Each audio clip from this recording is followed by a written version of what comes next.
Quiero hacer, antes de nada, una lectura bíblica de un pasaje muy conocido del libro de Génesis. Génesis, capítulo 2, versículos 18 al 25. Dice así la palabra del Señor. Y dijo Jehová Dios: no es bueno que el hombre esté solo, le haré ayuda idónea para él. Jehová Dios formó pues de la tierra toda bestia del campo y toda ave de los cielos, y las trajo a Adán para que viese cómo las había de llamar. Y todo lo que Adán llamó a los animales vivientes, ese es su nombre. Y puso Adán nombre a toda bestia y ave de los cielos y a todo ganado del campo, mas para Adán no se halló ayuda idónea para él. Entonces Jehová Dios hizo caer sueño profundo sobre Adán, y mientras éste dormía, tomó una de sus costillas y cerró la carne en su lugar. Y de la costilla que Jehová Dios tomó del hombre, hizo una mujer y la trajo al hombre.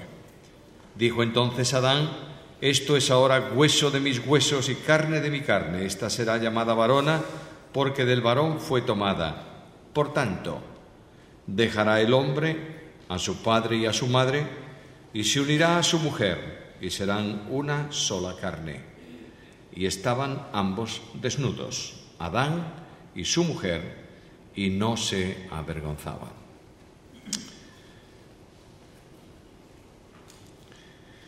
El matrimonio es una entidad fundamental en la sociedad.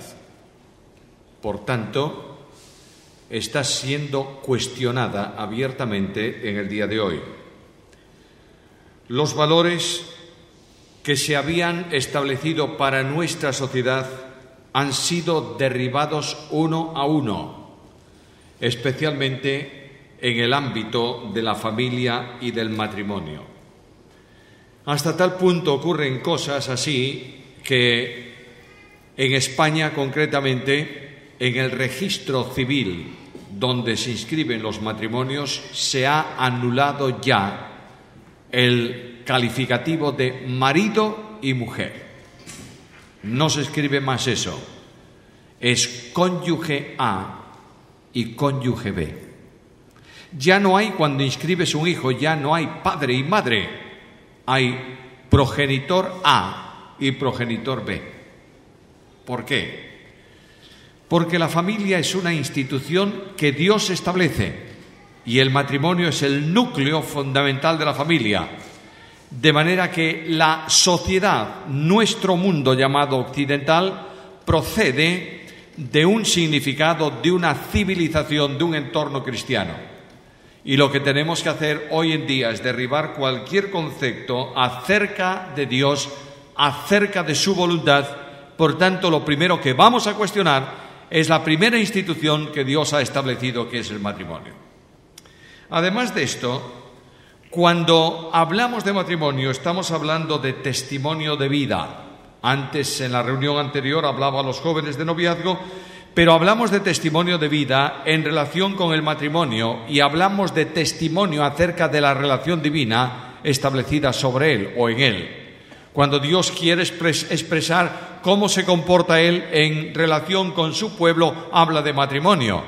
Y cuando el apóstol Pablo escribe la carta a los Efesios, después de un largo paraje hasta el capítulo 5, mediados del capítulo 5, hasta ahí ha estado hablando de iglesia y ha estado hablando de cosas complicadas, digamos así, acerca de la iglesia. Y de pronto Pablo dice: ¿cómo voy yo a ilustrar todo cuanto dije acerca de la relación entre Cristo y la iglesia? Y comienza a hablar de matrimonio.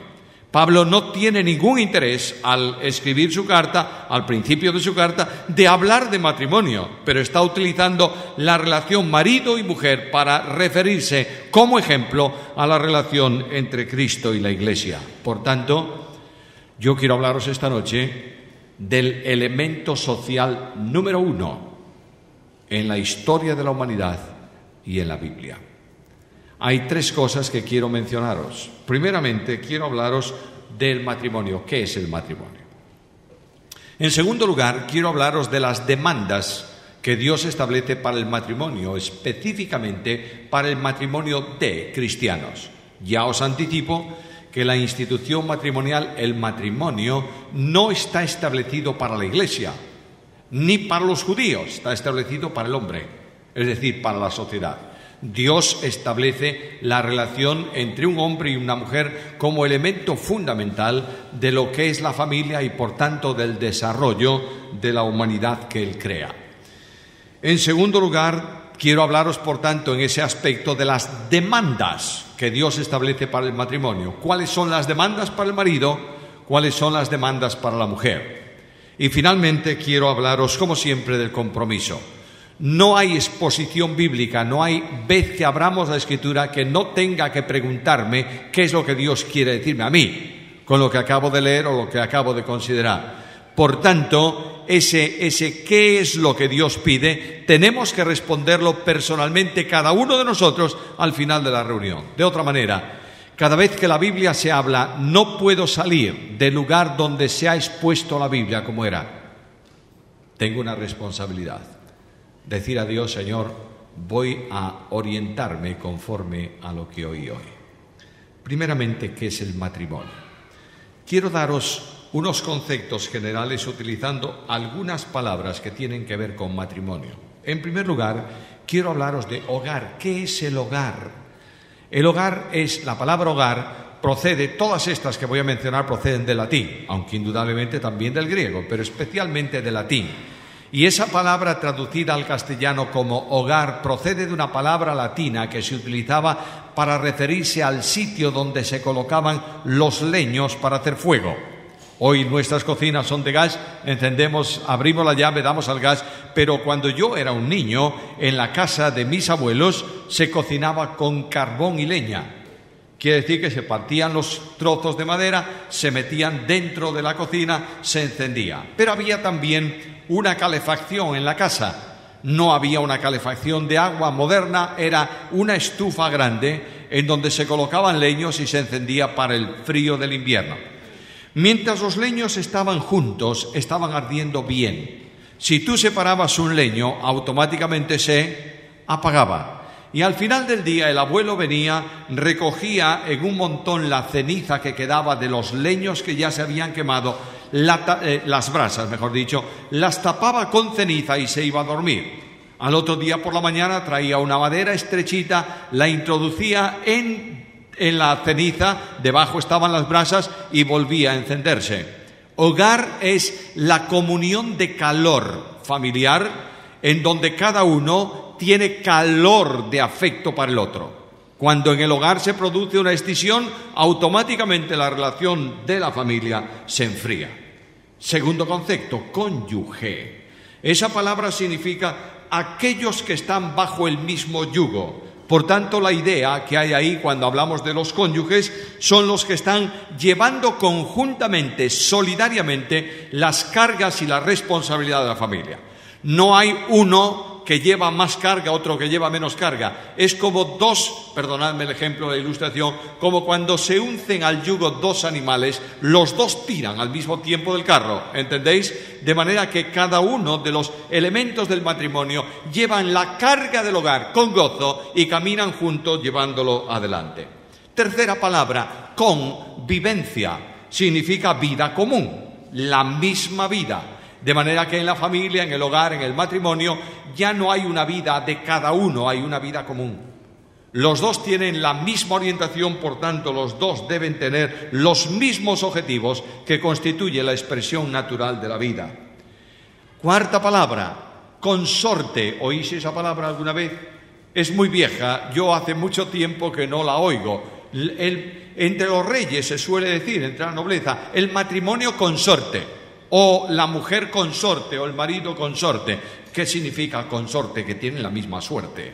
Es decir, que tienen los mismos intereses y caminan también juntos por eso. Quinta palabra, familia. La palabra familia viene de la voz latina famula. ¿Sabe lo que significa? Criada.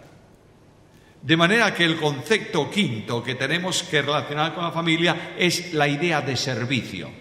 Entre el calor de amor y el servicio se integra, se compone, se forma, se expresa la familia. Ahora vamos a la Escritura. ¿Qué es el concepto de matrimonio? Leí un pasaje que comienza diciéndome que cuando Dios crea al hombre, mejor dicho, cuando Dios crea, la creación sale de la voluntad divina, cuando Dios crea, observa lo que creó. ¿Y qué dice el libro de Génesis? Vio Dios todo lo que había hecho y era bueno en gran manera. Y de pronto, el capítulo 2 orienta específicamente aspectos concretos de la creación y dice que Dios observa a la primera persona humana creada, que es un varón. Claro, yo puedo decir, ¿por qué empezó por el varón y no por la mujer? Bueno, tendré que preguntárselo al Señor. Pero en la mente del Señor no estaba crear una sola unidad de la especie, sino dos, el hombre y la mujer. Pero comienza creando al hombre. Y dice que cuando él ve a ese hombre caminando por el hogar donde él había construido para su residencia, cuando lo ve se da cuenta que está solo. Y Dios dice, no es bueno que el hombre esté solo. ¿Por qué? Porque en la mente mía está que la humanidad se desarrolle, se constituya con un hombre y una mujer. De momento tengo, dice el Señor, creado el varón, carne humana, voy a construir, dice el hebreo, la mujer. Y toma del costado del varón, nuestra versión, nuestra Biblia utiliza la palabra, el término costilla, pero en el texto hebreo dice literalmente hueso. De manera que toma del hueso del varón y dice la Biblia, construyó, edificó, levantó una mujer. ¿Por qué crea tomando de? Por una razón muy simple, porque la mujer y el hombre son los elementos de la humanidad. Ya está creada la humanidad en el varón, no hay que crear otra humanidad diferente, sino la misma, tomándolo por tanto del varón. Ahora bien, el gobierno del hogar no se entrega al hombre solo, sino a los dos. Si leéis el capítulo 1, notaréis que el Señor habla siempre en plural, para el hombre y para la mujer. Capítulo 1, versículo 28. Los bendijo Dios y les dijo, fructificad, multiplicaos, llenad la tierra, sojuzgadla, señoread de los peces del mar, en las aves del cielo, en todas las bestias que se mueven sobre la tierra.